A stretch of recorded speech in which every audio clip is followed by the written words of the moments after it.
So it's 30 minutes. I'll stop now and let's see Q&A. So Paul. Yeah. Hi Pedro. Can you yes, hear me? Yes, I can hear you. Fantastic. Yeah, that's really interesting. Thanks very much for that. It's really interesting thoughts. What I wonder is, well, two things really. First, don't you think to some degree, whilst the point is obviously valid, the problem will be in sort of the inequality you touched upon. So we are viewing this from a point of view of, say, a profession where we have, let's be honest, quite a lot of flexibility in our working hours. And we can do a lot of these things and where we are in quite a comfortable position. But then when we talk about even the implementation of a 5-day week that happened much earlier, of course, this is only the reality to to just a share of our labor force, whilst others have quite more difficult realities. So if we implemented a 4-day week, what we'd achieve is, well, more leisure for some, whilst for the vast majority of the workforce, that might just still be more of a dream than a reality. And the other point there is, isn't there a point in just actually going further and saying, why do we have set working weeks? Why don't we just say we are working not according to times we need to be in a certain office, and just take this experience we're having with remote working at the moment as an example, and just say instead, well, maybe the point is more in the output we achieve rather than the desk time we spend. So I'd be just wondering what you think about these things. Yes, I don't know if you want to collect a couple of questions and then I answer, or shall I answer? Okay, so let's collect a few questions and then I'll try to answer them.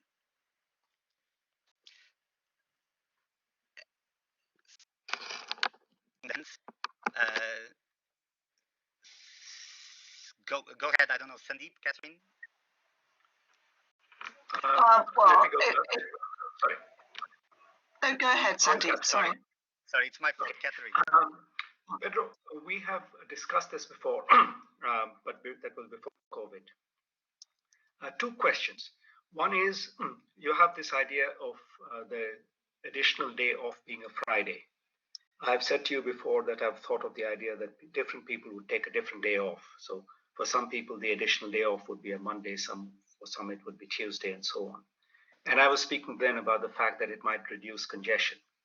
But just in the current context, you could also allow greater social distancing in the workplace and in the commute if you allowed different people to take a different day off. My second remark, a shorter one, is the evidence suggests that as you allow more flexible forms of working, remote working or reduced time, there is often an unequal effect across genders. It seems that women are more likely to take a greater burden of domestic chores as a result of greater time release. So let me just leave those thoughts. Okay, so Catherine, can you hold on, because can you hold on your question? Just yes, of course. Because I'll answer, because it kind of overlaps with Paul's, and I think this is very, very important. So I'll have a couple of other slides. So I think it's very important to distinguish what is the management practice, and this is what's been flagged in the news, and what is some coordinated implementation, kind of led by the government. So I think a lot of my arguments can also be made for this other arrangement, so part-time, flexi working, or working from home. But I think there is one crucial difference, and that's where I would disagree with both Paul and Sandeep. And the difference is mainly on coordination. So think about this 4-day week uncoordinated, where sometimes some people take Monday, sometimes others take Tuesday, Wednesday, Thursday, or Friday within the same firm or across firms. And the issue of coordination is very well studied in economics and in management. And the idea of coordination is that in economic activity, you want to produce when others are producing and consume when others are consuming. A lot in companies is about teamwork. So suppose this happens where you have the supplier is not working on Monday, the client is not working on Tuesday, the co-workers, some of them are not on Wednesday, myself, I'm not there on Thursday and Friday. it just creates a lot of problems for decision making, for communication. We know from economics the coordination in space is very well studied. That's why we have Silicon Valley, where you want the economic activity to be clustered. Coordination, I think it's also very important over time. And that's where the management practice, although it has some features that are very attractive, it doesn't really solve the issue of coordination. So what I mean is that the coordinated version gets more gains. And it's not just about work, it's also about leisure. I want to have my day off when my wife has a day off, when my daughter has a day off, when my tennis partner has a day off. If I'm not working on Wednesdays and my wife is not working on Thursdays, and my best friend is not working on a Monday, what's there to gain? So there is a very nice article that studies happiness of unemployed workers. And they find that the happiness of unemployed workers goes up a lot in weekends. And why is that? Because it's their friends that are not working, so they just increase their, they benefit from leisure when other people are also over leisure. That's why couples also tend to retire together. I'll come back a bit later to the gender and then to the inequality, but let me, Catherine, you had a question. Yes, thank you. It was a very interesting talk, Pedro. Thank you very much. I just wondered, first of all, how does unemployment factor into your thesis here, and the thesis that you've been building? Because interestingly, I was in a webinar this morning with the CBI and actually Ben Osborne, of the MD of Pfizer, and the CBI is anticipating a rise in unemployment to 9%. Who knows? But they're saying it could well become a 9% increase. And we're currently, well, before Corona, we were about 4%, I understand. So that was one factor. That's my question to you. The other comment is actually supporting your thesis, which is Ben Osborne said that at Pfizer, what they've done is say to everyone working from home and all their staff, suitably distanced, etc. And obviously they're working in laboratories and big on the vaccines, and they're taking precautions. But he said they've dictated that everyone is to take 2 hours off every day and do nothing else but go for a walk, go for sit out in the garden, read a book, play with their kids, whatever, and they expect everyone to take 2 hours off every day. Yeah. And he said as a result of that, productivity has increased, and the commitment to the company has increased, and the outputs are increased, and things are actually better. The environment's better, the delivery is achievable and growing, the enthusiasm for the company has increased, and all sorts of benefits. But my main question was, how does unemployment then alter? Okay, so I'll a bit. Yunus, you had a question, and then Isam, and then I'll answer them. Hi, Pedro. Great talk. So there are several ways of sort of slicing a week. I mean, just you can look at the in terms of days or just hours or minutes, whatever you like. So what is distinct in terms of these 4 days compared to say 35 hours type of regulation changes? So why should we think in terms of just days? What makes it distinct? Okay, very good, Isam.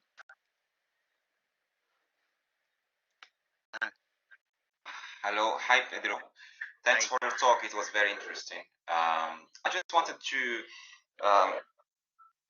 to comment on this particular what you just said regarding the 4 days week in relation to another policy that's been talked about recently, and that's the universal basic income.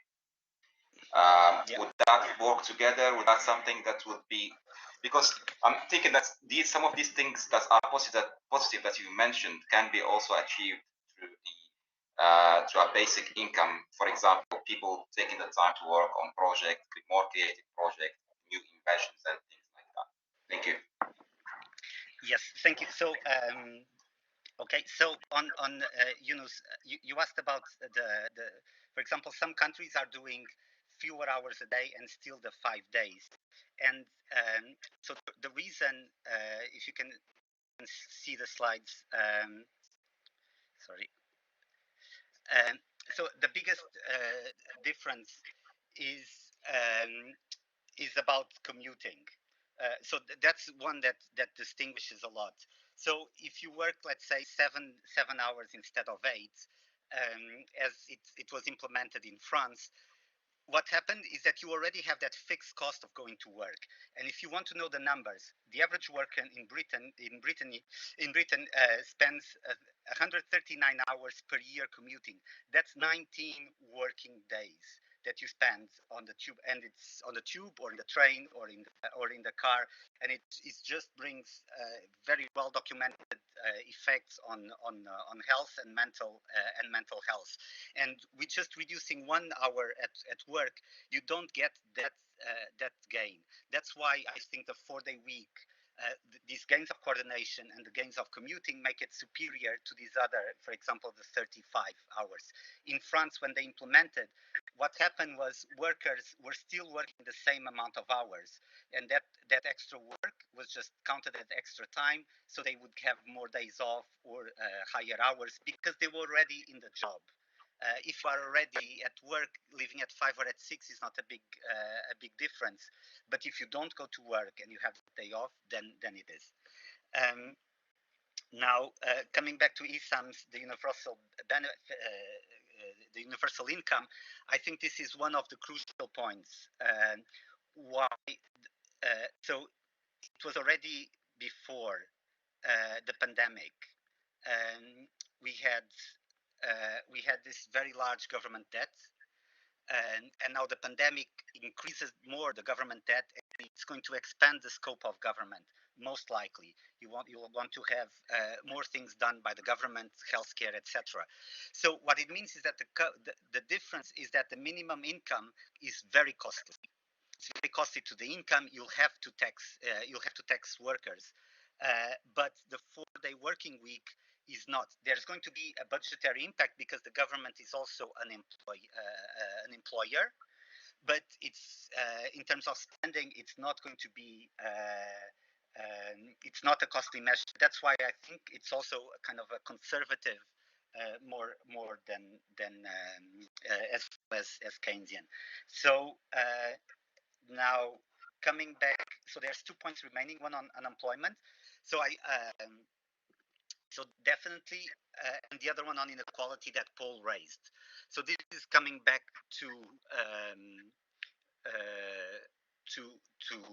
the arguments of Marx that so for sure unemployment would tend to go down, not in the same way as this work sharing argument. Probably not as much, but it would go up because it would stimulate aggregate demand. People would go out more. They would have a 3-day weekend. They will travel. They would go to concerts or to the pub, or they will buy a sailing boat. They will kickstart the economy through demand, and that's going to be a way of getting these people back to work. But it's also, as we are implementing technological new machines, if you reduce the week to 4 days, it's going to be more pressure to firms. They will have less incentives to displace workers, to fire workers. So I think the effect through unemployment will be mainly on the retention on workers rather than hiring. So rather than this work sharing argument, but it would still have the impact through aggregate demand. And in terms of inequality, Paul, I don't. One thing is for sure that wages are going to increase. So if you think about the productivity argument, so if people, you can maintain the same wages and people work less, it's the real hourly wage is going to increase. Now, people will, and that's where the freedom argument is so important. People, if they are poor and if they want to have more money, they have 3 days over the weekend to get a second job, to get more income. So the question is really about the freedom they'll have. They'll have freedom to work more.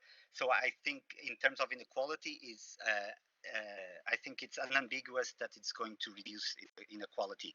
Now, because you mentioned about the implementation, and I jump right in through through everything, but I think the point is very good. It's the disruption is going to cause how can you implement the 4-day working week. So so you can think about an implementation protocol. So you can think about this naive view or this accounting view that if you work one fewer day, one less day, you don't work on Fridays, firms, you work 20% less, so you should have a wage cut of 20%. But this is the naive view. There are 7 other adjustment mechanisms that can make the implementation much smoother. So one is increasing productivity, as Schumpeter has argued, and decreasing costs. But you can also do the initially compensating in hours or in days. So this kind of management practice in the 70s, it was 4 days, 40 hours, because the idea is that you would work 2 more hours in the remaining days. So we would work 10 hours every day from Monday to Thursday. That would already fully compensate the lower work. Now you don't need to do that, but if you already work 1 more hour in the other day, that compensates half. Some firms or some industries that have very high profits, they can feed in part of the adjustment through the reduction in profits or increasing in prices. The government can potentially subsidize, although I would advise against during the adjustment, but it's a possibility. But I think the most important point is that time itself is an adjustment. So people many times view the economy as static. We economists, we view it as a dynamic process. In the UK, prior to the crisis, nominal wages were going up at 4%, 4% a year. So when you implement, if you give a long enough time frame, let's say 4 to 6 years to implement it economy-wise, as it was done in the US with the Fair Labor Standards Act in '38. If a firm the year before says we are not increasing wages, we'll implement the 4-day working week at the end of the year, and next year there also won't be increasing wages. Over the space of the 2 years, you already have 8% out of the 20% adjustment that you need. So the point is, and I think this is completely secondary to the point, is that different industries, different occupations, and different countries should implement particular combinations of these 8 adjustments. So I don't expect France to implement it the same way as the US. I don't expect in the restaurant business to be implemented in the same way as in the oil extraction industry. Given this, Issam, you have a question?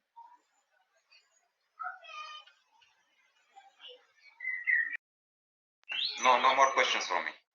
No questions. So, Pedro, I have a question. Ken, hi. Yes. So on the terms of unemployment, I think actually your theory will favour lower unemployment because it will reduce the friction in the labour market. In a sense that on the Friday off, you can try out new career. I could be teaching karate full time on a Friday, and if I get fired, then I can pursue that career I've already set up. So I think there's a case for lowering the structural unemployment in the labour market. My second point is my slight hesitation in giving everybody a Friday off, because inevitably the college will start asking for a Friday degree, and so we will have to do a BSc economics where everybody comes in on a Friday and we teach them for 1 day a week, which means that we don't get the Friday off. So coming back, and I think this is a very important point, because I know you teach karate, and I think a lot of us has things that we do outside of our work that we are really passionate about. So it really boils down to what people are going to do with the extra day. And I can think about 4 things. One, you so you are just going to rest. If you are going to rest, you are going to be more productive. On Monday, it's going to raise productivity. You are going to enjoy more leisure, going out with friends. You are going to spend money. You'll stimulate the economy. You might decide to work on a second job or doing karate lessons. You'll be exercising your freedom. You'll be doing what you like. Or number four, you would really be using it to create something new, to work on your passion, and this would be innovation in the future. I don't know what people are going to do. I'm not paternalistic enough to tell them what they should be doing. What I know is whatever they choose, they will be benefiting the economy in different ways, either stimulating aggregate demand now, either by creating innovation in the future, either just by being free and working if they want, or by resting, but that would make them more productive in the future. Catherine and Paul, do you still have questions, or you just? I'd have one. I think, I mean, first of all, the point I think you brought there with synchronizing the day at one particular day of the week, I think that's a very good point, and I think it's also very. I do absolutely agree with the idea on maybe viewing a management culture as something separate from this view of having different regulators, maybe having a different understanding what a workplace is. What would interest me is because you may have mentioned that earlier when I haven't joined in yet, but on the points you raised on, you say there's going to be a demand increase as a result of people having more time, and there's going to be a salary increase as a result of increased productivity. Now, not knowing the empirical evidence of this, I would believe this, but not knowing the empirical evidence on this, there still rests on two potentially strong assumptions. So, will the productivity increase be substantially enough to offset the time, and how will that relate to heterogeneity across industries? Because I could imagine in some industries there might actually be a decrease in productivity as a result, because the time spent does matter more, whereas in others there will be maybe a substantial increase. And maybe the more crucial point is with respect to demand. Well, your argument would be saying that people spend more when they've got more time, but surely there is an issue about budget constraints. So people spend more when they've got the money to spend. So when I'm going out on weekends spending more, I'm not doing that because I'm not primarily doing that because I've got the time to do so. I'm doing that because I've got money left to do that. So that's maybe something I would have in mind there as well. Okay. So let me come. So the productivity result, it's really remarkable. All the firms that have implemented the 4-day working week, and this I told you it started in 1970. So it's all of them. Very few report a fall in output. This is really a remarkable result. The same with the companies that are implementing now. But the same when you go back 5-day working week, the discussions were exactly the same. The arguments are exactly the same. I went to the Economist in the beginning of the century in the 1930s and the Times, and you see, for example, Boots. Boots implemented the 5-day week as an experiment. They didn't move back in the 30s. They didn't move back to 6 days because productivity went up enough. In mining, the first week of implementation of the 5-day week, production didn't fall compared to the previous year. It was just all the news is kind of the surprising, and that's why it was so consensual, and no one wanted to go back 6 days because people just understood that you can produce more by working less. That's what Henry Ford says. So it's not about, I put Henry Ford's arguments because he was a businessman. He didn't do it for humanist reasons. He did it for profit. And he did it, and he said, we've experimented before going back and forth the 6-day and the 5-day working week, and it's just productivity. We can get more out of workers in 5 days than under 4. So if you notice now, the problems, especially burnout. So we know that there's been a kind of secular trend towards more non-routine jobs, more abstract jobs, or more or non-abstract but non-routine. And this, if you go to Forbes, to the list of the most stressful jobs, it's all non-routine jobs. And this is why the productivity argument is, so you give one more day to rest, people are going to come back more fresh. In terms of demand, it's some people don't have the money, but some people have. And the people don't have the money. For example, young people, those are the ones that are going to benefit more, because these are the people that work over the weekend. So the people that don't have money will have more opportunities to enter, the young people entering the labor market, to do part-time jobs over the weekend. And the people who have the money will have time to spend it. If you think about the model, it's just thinking about complementarities between consumption. To have consumption, you need money, but you also need you need time. And if you are very constrained in time, you are not going to. I'm not going to buy my sailing boat. And because we are just in 2 minutes, let me just come back to the last point of Sandeep about gender. And I think this is a very important point, and I want to spend the last 2 minutes talking about it, because this is one of the points that Samuelson mentions in the foreword, and it's what people, for example, Andrew Barnes, that's the famous CEO that has implemented this in New Zealand. He mentions that right now women are the ones that are taking the 4-day working week at a big penalty, and they are doing this. They are the ones that are paying the penalty for the 4-day working week. If you make it the norm, then you'll be benefiting all these women, because they would be again in the equal footing with men in all the firm. And then if people want to work more, they should work more, but it's just changing the norm, changing the institution. So I don't know if Catherine, you had something, or? Right. Well, I was just going to say it's rather interesting that you finished with 4 days, but 40 hours. So the number of hours have gone up per day, which, if you think about contractual sort of times. No, so this 40, 40 day, 40 hours. So this was in the 70s. So this was the proposal in the 70s, that people in the remaining days would work 10 hours instead of 8.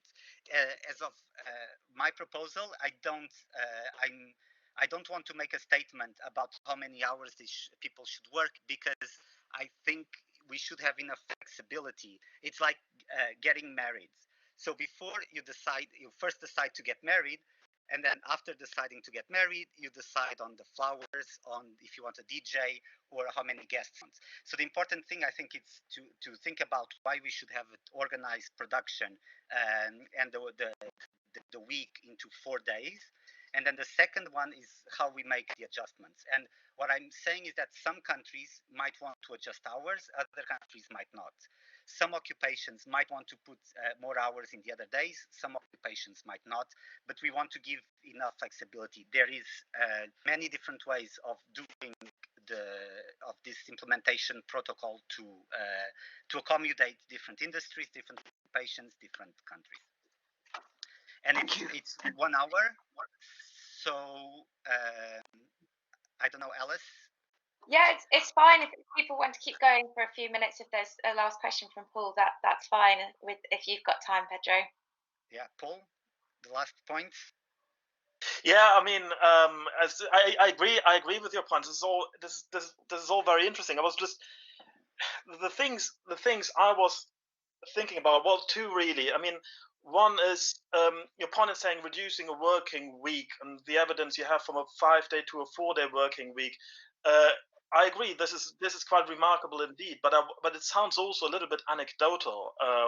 So I wonder, is there sort of more general evidence on how this went across industries, especially given the heterogeneity you will surely have in this? And then the other point is, don't you think at some point there will be certain thresholds? So you say reducing a working week from a 6-day to a 5-day working week may be different from reducing a working day week from a 5-day to a 4-day, or maybe even from a 4-day to a 3-day working week. So at some point, you would hit some threshold where the productivity loss will be there, I guess. No, definitely. But you see, so you can think about, and that's one of the arguments that people make against the 4-day working week, is that there's kind of an optimum, and for some reason 5 is the optimum, and it's been the optimum for 80 years.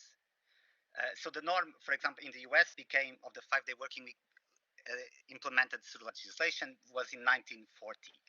And so you would have to think that it's with GDP per capita increased 5 times, and the optimal working week is still 5 days. Now the thing is, when you have an idea of an optimal, you always have forces for the two sides, no? Forces pushing to go in one way or the other. So, for example, corporate tax. No, you have people trying to say you should decrease it to stimulate investment. Some people say we should increase it to. So you have kind of people making this case. Where are the people making a case for six days? Who in their right minds would say, let's push it for 6 days? There are not. So obviously, I'm not saying let's work 1 day a week. I'm saying that it's been 80 years. It's right to do this incremental step and work 4, and rest there for 100 years, and then think about it in the 100 years time. But I think in terms of evidence, you'll never have evidence, because the firms that implemented, they are self-selected. They are the ones who implemented, so it's very hard to give evidence for a 4-day working week implemented nationwide. The same for when the implemented 5-day weeks was in the eve of the World War. You can't, if you are hoping for empirical studies, you can't. You have studies that will support parts of the argument. So I can tell you that in France, when they implemented the 35-hour week, wages within the hourly wages within firms, they went up.